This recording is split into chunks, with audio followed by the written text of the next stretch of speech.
шаруа екі ақ нәрсе екен. Біреуі сауда, екінші мақта. Болды. Басқа нәрсе енді майда шүйде басқаларда бар, бірақ ол бұлай алдыңғы қатарда деп айта алмаймыз. Күздігіні мен көріп шықтым. Жаз бойы кейнет қылды дихандарымыз. Сөйтіп, ан жақтан соғыс болды, бер жамбаға түсіп кетті, анау болды. Мақта зауыттары төмен бағамен айтады. Сіздер біз оған сыймаймыз, өйткені өзіндік құны жоғары болып кетті дейді.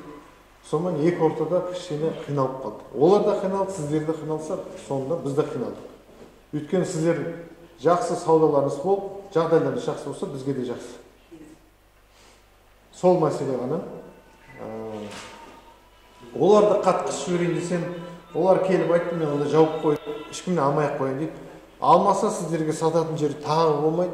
Өзбекстанды көрдік, Өзбекстанға мына Мақтаарал ауданының, Жетісай ауданының әкімдерін жібердік. Олар мақтаның сортын көріп, бұл да жарамайды, бізге бұндай мақта керек емес деді. Шыны керек.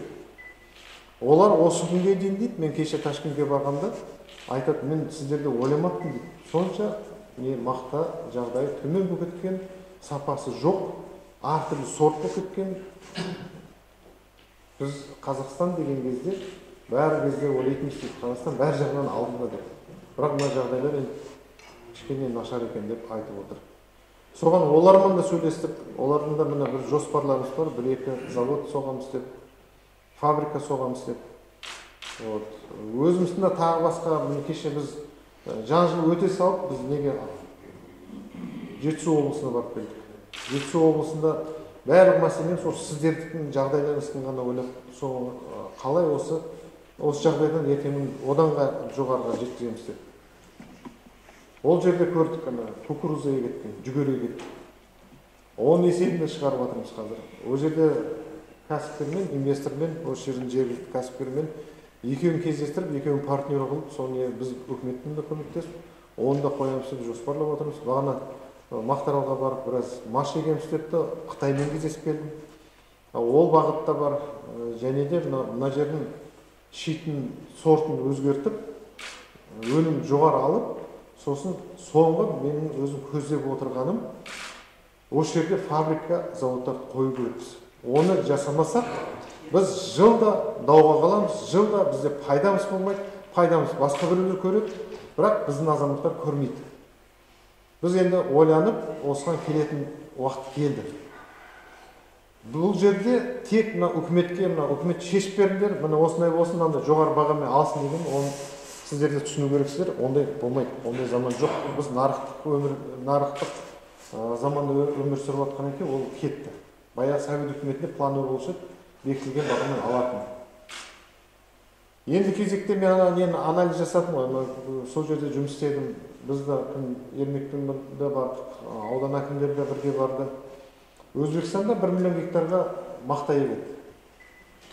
Оны білесіздер.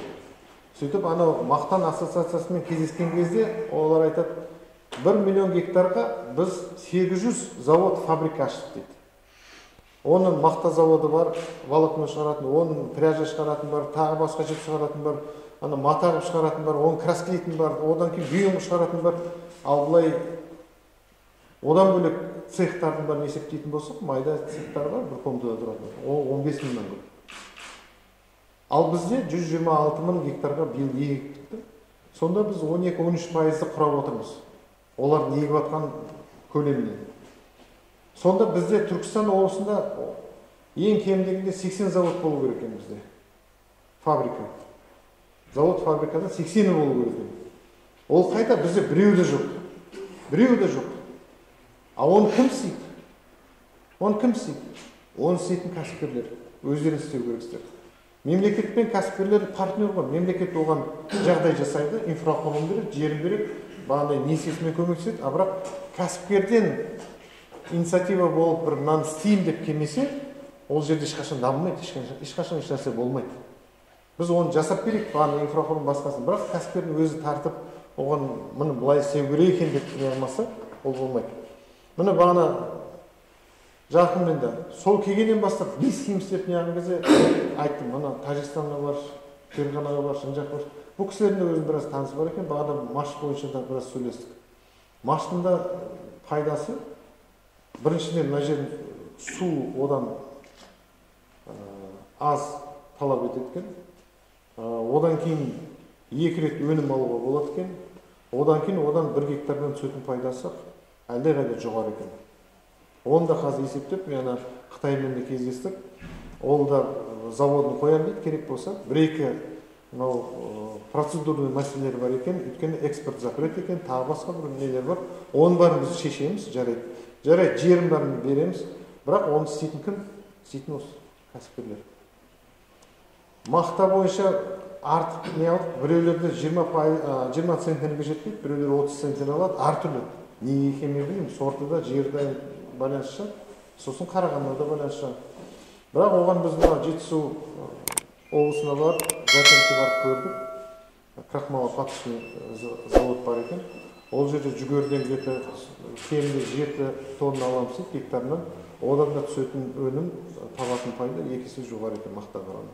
Бірақ біздің осы почта өте жақсы келеді дейді. Оны өзі де кәсіпкер өзі де мен дайынмын ақша салуға осы жерге дейді. Оны рет-ретімен келеміз. Және де бізде шын айтсақ, мен өзім ауыл шаруашылық институтын бітірдім ғой. Енді бірақ бізде сол кезде 2-ақ институт. Біреу Целиноградта, Алматыда ғана еді. Үшінші Жаңғырқина деген Оралда ашылды, білесіздер. Қалған бар филиалы, кейін филиалдың бар өз жеке не өкет. Бірақ біздің өңірде ауыл шаруашылық институт жоқ.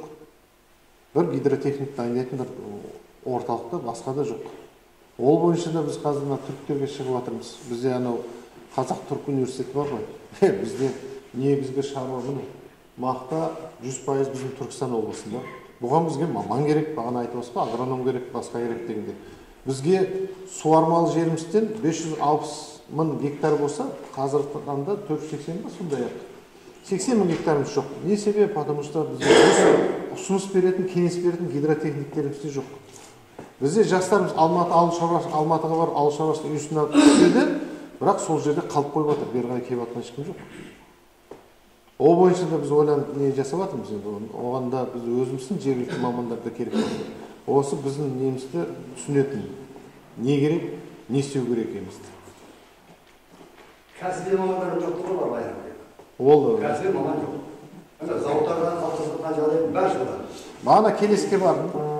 Келеске барғанда көшет шығаратын теплица жүрді. Сөйтіп бағана теплицамен сөйлесем, Голландиядан біз ұрық алдық дейді. Бірақ анау шаруаға таратып берді дейді. Сөйтіп шаруаларда шыққан өнімнің 50% ғана болды дейді. 50%-да приживаемость болмады дейді. Сөйтіп бағанағы Голландиядағы сатқан адамдар соған кетірген қаржысын бәрін қайтарып берді дейді. Мен де ектім дейді. Менікі 98% болды дейді. Бірақ оған қарамастан Голландиядағы сатқан, көшет сатқандар халықтың ақшасын таратып берді дейді. Кінә мүмкін бізден шығар.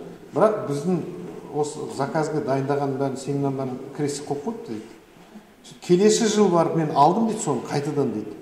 Қайтадан 98% шықты дейді менікі дейді. Себеп анау жерін дұрыс дайындамайды, дұрыс екпейді. Ана суық кезде ек жібереді, біреу бірден ке қылады. Ол мен түсінгенім агроном жоқ.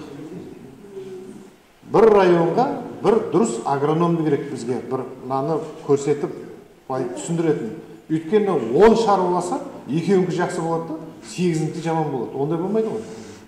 Сол сияқты маман деп содан шығып отыр ғой.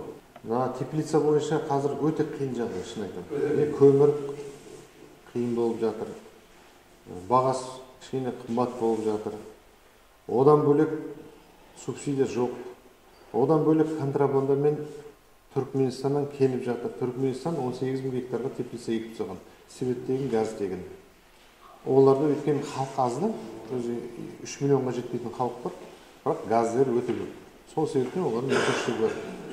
Бірақ енді біз өзіміздің мүмкіншілікке қарап, осыдан әрекет жасап шығаратын неге келу керекпіз да. Бағана дұрыс айтасыз, мен бағана неге барған кезде Кувейт 1, Кувейт 2 тыңдадым. Ол жерде анау займ ғой. Шетелдік институттардан алған қаржы. Ертең оны үкіметте қайтару керек. Оны да пайызбен қайтарамыз, оны білесіз. бірақ істеген ісінде сұрақ өте көп.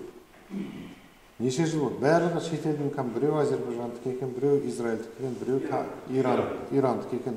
Бәрі сондайлар. Бірақ мен сізге айттым, барлық проблемалар маған жазып беріңіз. Мен ертең барып, оның бәрін тізіп тұрып айтамын.